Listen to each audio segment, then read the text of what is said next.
தேர்தலுக்கு முன் நாதக வீராப்பாக பேசுவார்கள், தேர்தலுக்கு பின் சால்ஜாப்பு சொல்வார்கள். தாவேகாவுக்கு பல இடங்களில் பூத் ஏஜென்ட் கூட இல்லை. ஆனால் சென்னை, கோவை, மதுரை, திருச்சி உள்ளிட்ட நகர்ப்புறங்களில் தாவேகா கணிசமான வாக்குகளை கைப்பற்றும் என்று எதிர்பார்க்கப்படுகிறது. இதனால் சோசியல் மீடியாவில் டிவிகே தொடர்பான விவாதங்கள் அதிகரித்துள்ளன. தமிழக அரசியலில் புதிய மாற்றங்கள் குறித்து பேசும்போது நடிகர் விஜய் அரசியல் களத்தில் எடுத்துள்ள அடுத்தடுத்த படிகள் அதிக கவனத்தை ஈர்த்து வருகின்றன. ரசிகர்கள் மத்தியில் பெரும் வரவேற்பை பெற்றவர் என்பதற்கும் அப்பாற்பட்டு பொதுமக்கள் மத்தியிலும் அவருடைய பேச்சுக்கள் மற்றும் கருத்துக்கள் அரசியல் விவாதங்களுக்கு காரணமாகி வருகின்றன. இதனால் விஜய் எதிர்க்கட்சி தலைவராக உருவெடுக்கிறாரா என்ற கேள்வி பல தரப்பில் எழுகிறது. களத்தில் திமுக மற்றும் அதிமுக இடையில்தான் போட்டி உள்ளது. ஆனால் இளைஞர்கள், புதிய வாக்காளர்கள் ஆதரவு டிவிகேவுக்கு இருக்கிறது. அதில் எந்த மாற்று கருத்தும் இல்லை. ஆனால் வெற்றி பெற எங்களுக்கே வாய்ப்புள்ளது. டிவிகே வாக்குகளை பிரிப்பார்கள்.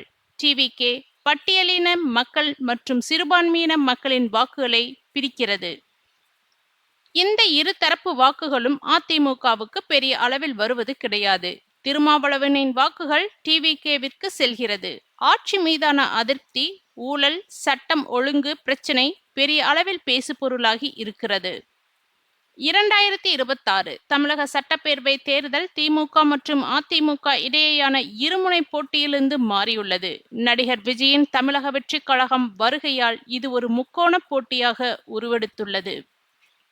தமிழக சட்டப்பேரவை தேர்தல் 2026 மாநில அரசியலில் ஒரு முக்கிய திருப்பத்தை உருவாக்கியுள்ளது. பல சகாப்தங்களை திராவிட முன்னேற்றக் கழகம் மற்றும் அனைத்திந்திய அண்ணா திராவிட முன்னேற்றக் கழகம் ஆகிய இரு கட்சிகளுக்கிடையே நடந்து வந்த இருதரப்பு போட்டி இம்முறை முற்றிலும் மாறுபட்ட வடிவத்தை எடுத்துள்ளது.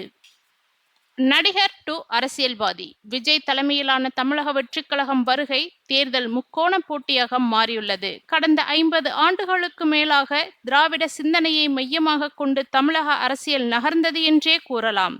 திராவிட முன்னேற்றக் கழகம் மற்றும் அனைத்திந்திய அண்ணா திராவிட முன்னேற்றக் கழகம் ஆகியவை தங்களது உறுதியான வாக்கு வங்கிகள், கட்சி அமைப்புகள் மற்றும் நலன்களின் மூலம் ஆட்சியை மாறி மாறி பிடித்தன.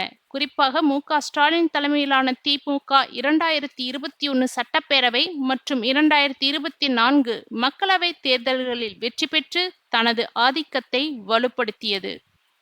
மற்றொரு புறம் ஜெயலலிதா மறைவிற்கு பிறகு சவால்களை சந்தித்தாலும் அனைத்திந்திய அண்ணா திராவிட முன்னேற்றக் கழகம் இன்று முக்கிய எதிர்க்கட்சியாகவே உள்ளது. எடப்பாடி கே. பழனிசாமி தலைமையில் கட்சி தனது வாக்கு வலிமையை ஒரு அளவுக்கு நிலைநிறுத்தி கூட்டணிகளை நம்பி அரசியல் போட்டியில் நீடித்து வருகிறது.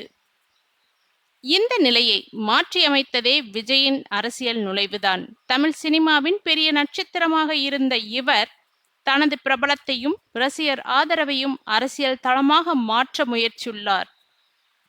தமிழக வெற்றி கழகம் ஆனது இளைஞர்களை மையமாக கொண்டு ஊழல் எதிர்ப்பு, நல்லாட்சி, சமூக நீதி போன்ற கோஷங்களை முன்வைத்து விரைவாக ஆதரவை பெற்றுள்ளது. சமூக வலைத்தளங்கள், பெரும் பொது கூட்டங்கள் மற்றும் விசில் போன்ற அடையாள இயக்கங்கள் மூலம் டிவிகே நகர்ப்புற மற்றும் முதல் முறை வாக்களிப்பவர்களிடம் செல்வாக்கை ஏற்படுத்தியுள்ளது. கணக்கெடுப்புகளின்படி முதல் முறையாக போட்டியிடும் கட்சியாக இருந்தாலும் 15 முதல் 20% வாக்குகளை பெறும் திறன் உள்ளது. இது குறிப்பிடப்பட்டுள்ளது. இளைஞர்களுக்கான வேலைவாய்ப்பு, உதவித்தொகை போன்ற வாக்குறுதிகள் இந்த ஆதரவை மேலும் அதிகரித்துள்ளது. பெண்கள் வாக்காளர்களையும் ஈர்க்கும் டிவிகே தனித்துவமான திட்டங்களை முன்வைத்துள்ளது. மாதம் 2500 உதவி, வருடத்திற்கு 6 இலவச LGP சிலிண்டர்கள், திருமண உதவிகள் போன்ற அறிவிப்புகள் மூலம் பெண்கள் வாக்கு வங்கியையும் குறிவைத்துள்ளது. இது பாரம்பரிய நலத்திட்ட அரசியலுக்கு புதிய போட்டியை உருவாக்கும் முயற்சியாக பார்க்கப்படுகிறது. இந்த முக்கோண போட்டி வெறும் மூன்றாவது கட்சி வருகை மட்டும் அல்ல, அரசியல் கணக்குகளை முழுமையாக மாற்றும். டிவிகே, டிஎம்கே மற்றும் ஏடிஎம்கே ஆகிய வாக்குகளை பகிர்ந்து கொள்ளும் நிலையில் உள்ளது. குறிப்பாக தென் மாவட்டங்கள் மற்றும் சென்னை போன்ற நகர்ப்புறங்களில் அதன் தாக்கம் தெளிவாக தெரிகிறது. முழுமையாக வெற்றி கிடைத்தாலும் பல தொகுதிகளில் முடிவை தீர்மானிக்கும் கிங் மேக்கர் நிலைக்கு டிவிகே உயர வாய்ப்புள்ளது. தமிழக அரசியல் இனி ஒரே கோட்டில் நகராது என்பதை இந்த தேர்தல் தெளிவாக காட்டுகிறது.